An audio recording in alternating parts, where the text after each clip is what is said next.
Esame liudininkai, kiek blogio yra šių dienų pasaulyje. Matome karus, apgaulę, nusigręžimą nuo tiesos ir tikėjimų, stingstančią žmonių meilę Dievui bei vienas kitam. Turime pripažinti, kad mūsų pačių širdyse meilė vėsta. Visur aplinkui matome atmetimą tiesos. Taigi daugelis žmonių klausia, kaip šiais laikais galime būti išgelbėti, kur rasti Dievo išgelbėjimą, kai jaučiamės tokie silpni, palyginus su praeities dvasiniais milžinais. Pirmiausia, turime nepamiršti, kad dvasinė tikrovė yra visiška priešingybė klaidingoms evoliucijos idėjoms, kurios teigia, kad viskas gerėja, tobulėja. Iš tikrųjų, su kiekviena karta žmogus silpnėja, yra labiau paveiktas nuodėmės, labiau pasiduoda pasaulio įtakai. Jis vis labiau tolsta nuo Dievo savo gyvenimo būdu.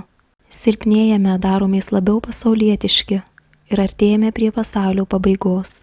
Žengiame į paskutiniuosius laikus. Šiais laikais bus sunkiau pastebėti stebuklus.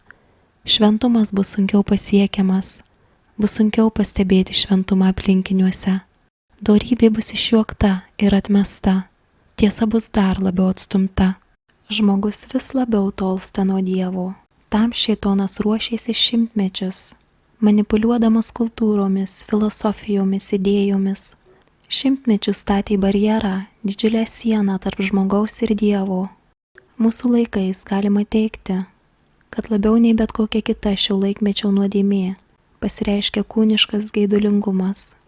Būtent per jį, per mintis, pojūčius, žmogus dabar labiausiai atskiriamas nuo Dievo.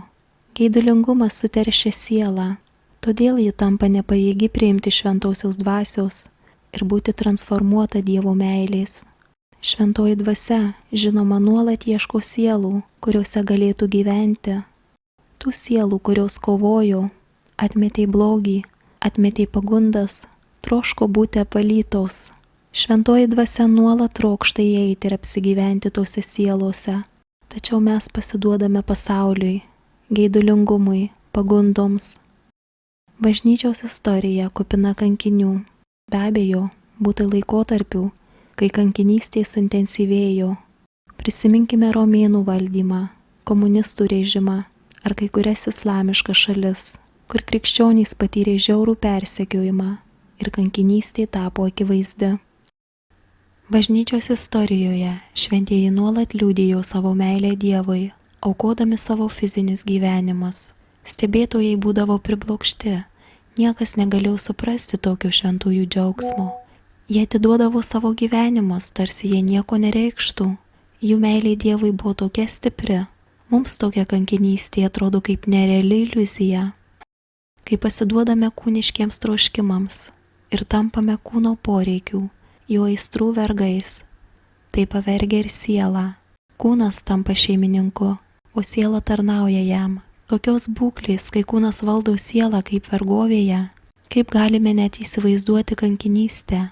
Šventieji niekino kūniškus troškimus ir vykdė Dievo valią, o mes bandome patenkinti kiekvieną savo kūno geismą, kiekvieną impulsą, kiekvieną poreikį, siekiame vien patogumo ir komforto. Tačiau džiūgaukim ir nepamirškime, tas pats Dievas, Tėvas, Sūnus ir Šventoji dvasia, kuris suteikė šventiesiems malonę tapti kankiniais, gyvena ir stiprina mus. Jis gyvas ir kviečia mus pas save net mūsų silpnybėje, net šiuose nuo Dievo nutolusiuose kartuose. Dievas ir toliau ragina tapti šventaisiais, nepaisant mūsų nuodėmių, kad ir kaip toli būtume nusigręžę, kad ir kaip leistume aistroms mūsų užvaldyti, kad ir kokie niekam tikę jaučiamės esą, turime pasitikėti Dievu, jo gailestingumu, turime žinoti, kad patys nieko negalime padaryti.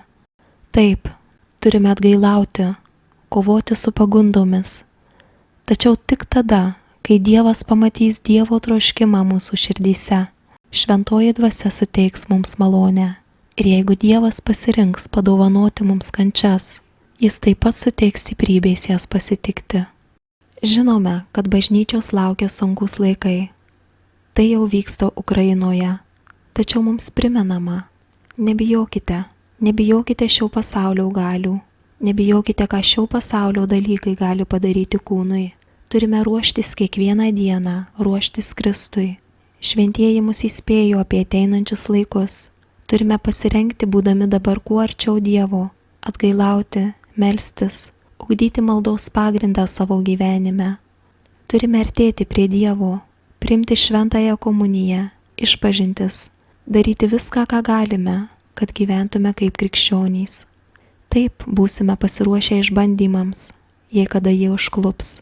Be abejo, taip pat turime vienas kitą stiprinti tikėjime, vesti vaikus į bažnyčią, atsispirti pasaulietinėms technologijų pagundoms, nepasiduoti daugeliui antikristų, kurie pasirodys prieš galutinį antikristą.